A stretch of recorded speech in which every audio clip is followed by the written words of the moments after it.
Olá, se você, assim como eu fiz por muito tempo, não aceita a ansiedade, briga com a ansiedade e ainda procura culpados por isso, ou uma situação externa, pessoas ou até a gente mesma, não entendendo como que a gente chegou nesse ponto, este vídeo é para você. Eu sou a Helena e este é o meu canal Medite.já. Para a nossa conversa de hoje, eu trouxe esse livro, As Sete Leis Espirituais do Sucesso. Vou colocar aqui embaixo também para quem quiser. É uma leitura bem interessante.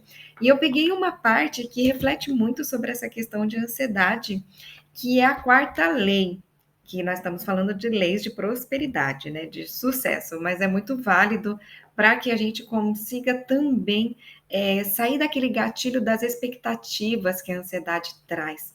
Quando a gente acha que deve brigar com a ansiedade, que nada deveria ser desse jeito, a gente está lutando contra essa expectativa, esperando que algo fosse diferente. E a gente entra no deveria ser, que eu já falei aqui no canal. Mas essa lei espiritual chama lei do mínimo esforço. São quatro. É a quarta lei espiritual do sucesso. Eu tô até com uma colinha aqui que eu fiz um resumo dela. E esta lei, ela fala do fazer pouco e realizar muito.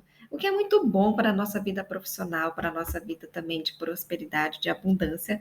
Então, é um conhecimento que vai servir para muita coisa. Então, nesta lei do mínimo esforço, traz três fatores muito importantes. O primeiro é a aceitação dos fatos, das situações, das pessoas, a aceitação como o momento é, como deve ser, porque todo o universo é como deve ser. Eu sei. Eu sei que às vezes é um pouco difícil a gente aceitar esse momento, principalmente se você está sofrendo, principalmente se este momento tem dor. Mas tem uma diferença muito grande de você poder querer que esse momento fique diferente no futuro. Então, assim, eu quero sair desse sofrimento da ansiedade. Isso é seu direito. Mas neste momento é o que você está vivendo. Então, neste momento, a gente precisa aceitar e não bater de frente com algo que já está aí. No meu vídeo que eu falei sobre o deveria ser, muito. Eu até usei o exemplo. Quando você bate de frente com os fatos, é a mesma coisa de você olhar para o céu e falar: o céu é verde. Isso é o que você faz quando você fala que não deveria ser. Você está lutando com algo que já está aí, que é fato. Então, o que que acontece? Quando você entra nessa resistência do eu não aceito, você não consegue enxergar saídas e você não consegue enxergar a responsabilidade que você tem dessa situação. E a responsabilidade é o segundo fator desta lei do mínimo esforço. A responsabilidade tem a ver quando a gente está culpando uma situação e tem muito a ver com a ansiedade. A gente fica ansiosa e a gente culpa uma situação externa, a gente culpa as pessoas ao nosso redor e culpa até a gente mesmo. Eu lembro quando eu tinha as minhas crises de ansiedade, eu me culpava muito. Como é que eu tinha chegado naquele ponto? Eu não conseguia aceitar como é que eu cheguei naquele ponto. E a culpa também não vai adiantar nada. O que nós estamos falando aqui é de responsabilidade. E sabe a diferença da responsabilidade e da culpa? A culpa é você falar, ai, exemplo, é minha culpa que eu tô nessa situação, eu não presto, eu sou muito ruim, olha como eu sou ruim comigo mesma, olha, eu trouxe nessa situação por causa de escolhas que eu fiz, e você entra na culpa, e você só se maltrata, e você só se enxerga como uma pessoa pequenininha. E uma pessoa que sente culpa, ela não consegue sair daquela situação. Quando a gente se sente culpada por ter feito algo a alguém, a gente também perde uma questão de limite. A gente entra em compensações que nem sempre são bacanas. Exemplo, quando eu me sinto culpada por não dar atenção suficiente para minha filha, eu corro o risco de compensá-la com coisas que não são legais para elas. Para ela, exemplo, eu posso dar muito doce, muita tela de celular, que é o que ela gosta, entende? A culpa faz com que também a gente aceita coisas que a gente sabe que não queria aceitar. Então, culpa não serve para nada. Quando eu estou falando de responsabilidade, eu estou falando da capacidade de uma resposta criativa para aquela situação, para aquele fato, para aquela pessoa. É uma capacidade criativa.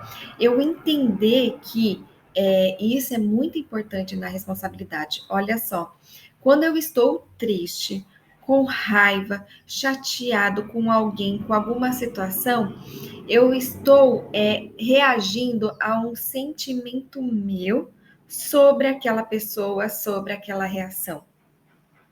Vou falar de novo. Quando eu estou triste, chateada, com raiva, eu não estou reagindo à pessoa e à situação. Eu estou reagindo ao meu sentimento que não tá bacana, que eu não estou gostando. E isso é muito importante a gente diferenciar, porque somente aí eu posso me sentir responsável pelo que eu sinto. Se o que eu estou reagindo é aos meus sentimentos, eu sou responsável ao que eu sinto, e se eu sou responsável, eu tenho capacidade criativa de mudar. Eu tenho capacidade criativa de escolher novos caminhos. Eu não entro na lama da culpa, eu não entro na lama de ficar apontando as pessoas e os fatos. E aí eu consigo ascender, eu consigo passar para um outro nível, que é o de enxergar beleza em qualquer situação. Tá, tudo bem. Você está sofrendo e deve estar muito difícil você enxergar alguma coisa de belo. Mas quando você passar por isso e olhar para trás, você vai enxergar o aprendizado que você teve neste momento. Pode ser que agora não faça sentido, mas um dia você vai lembrar que eu falei isso para você. Porque quando a gente entra na responsabilidade, na capacidade de transformar as situações, a gente consegue também mudar situações, pessoas para algo belo. Isso é uma consequência. E a gente começa a ver as pessoas como mestres. Cada pessoa pode ensinar alguma coisa, mesmo que seja algo que a gente não quer para a gente, mas cada pessoa pode ensinar algo a gente. Então, as pessoas e as situações, elas se transformam em aprendizados na nossa vida, que vão fazer com que a gente cresça e com que a gente futuramente colhe esses frutos. O terceiro fator da lei do mínimo esforço é a indefensibilidade. A indefensibilidade. Indefensibilidade. Este fator nada mais é do que desarma, se desarma. Para de tentar impor e convencer as pessoas do seu ponto de vista. Saia desse papel que é muito cansativo, é exaustivo, é chato. É chato para as pessoas ao seu redor e é cansativo para você. É uma energia que você está gastando à toa. O Karnal dá um exemplo muito legal. Querer mudar a opinião de alguém é você pegar um monte de palmeirense, isso serve para qualquer time. Um monte de palmeirense, enfiar numa sala e começar a mostrar os vídeos do Corinthians, de quando o Corinthians ganhou, campeão, campeão, campeão, e achar que no final os palmeirenses vão virar corintianos. É isso que você faz quando você entra em um embate. Você entra numa resistência, você fica na resistência, da mesma resistência de não aceitação, você entra na resistência de convencer alguém. Isso é cansativo para tua cabeça, para você energeticamente é cansativo. E você pode usar essa energia para outras coisas, para sua prosperidade. A gente tentar impor o nosso ponto de vista ou convencer as pessoas é a mesma coisa, onde você pode escolher entre ser um carvalho oco, que no primeiro vento desaba, ou você ser um bambu que é flexível, que sobrevive. O que você prefere? O que você prefere? O que você quer para a sua vida? Para de lutar. Para de resistir ao fato. Você está se sentindo ansiosa, está com problema com ansiedade? Eu entendo, eu já estive nesse papel também. Mas eu aceito que neste momento, eu estou me sentindo desse jeito. Mas eu estou aqui, ouvindo um vídeo para mudar isso. Para encontrar outros caminhos, outras formas de enxergar a situação. Esses três fatores nada mais é do que ajudam a gente mudar a forma como a gente olha as situações, a vida e as pessoas.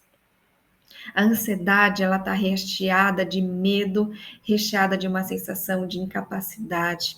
A ansiedade, ela está recheada de uma antecipação de tudo que dá errado, de preocupações excessivas, expectativas enormes que eu tenho com pessoas e com situações que não se realizam e eu fico frustrada. A ansiedade, ela está aí. Enxergar novas formas de viver e você ficar mais flexível vai te ajudar a aliviar essa resistência. Aceitar que você está se sentindo ansiosa hoje é o primeiro caminho, é o primeiro passo do seu caminho. E de um caminho que ainda tem muita coisa boa para vir. E quando a coisa estiver muito difícil, para e respira. Respira a vida. Permita que a vida entre nos seus pulmões, preencha todo o seu corpo e toda a sua cabeça. A vida está acontecendo neste momento agora, não é amanhã e não foi ontem.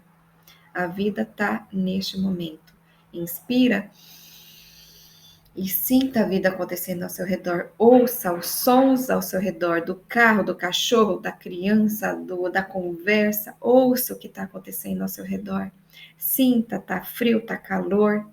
Sinta. Perceba o seu corpo. Tô tensa no ombro, não tô? Viva agora. Agora. Porque neste exato momento, agora, eu tenho certeza que está tudo bem. Neste momento está tudo bem. Muito obrigada e eu te espero para uma próxima conversa.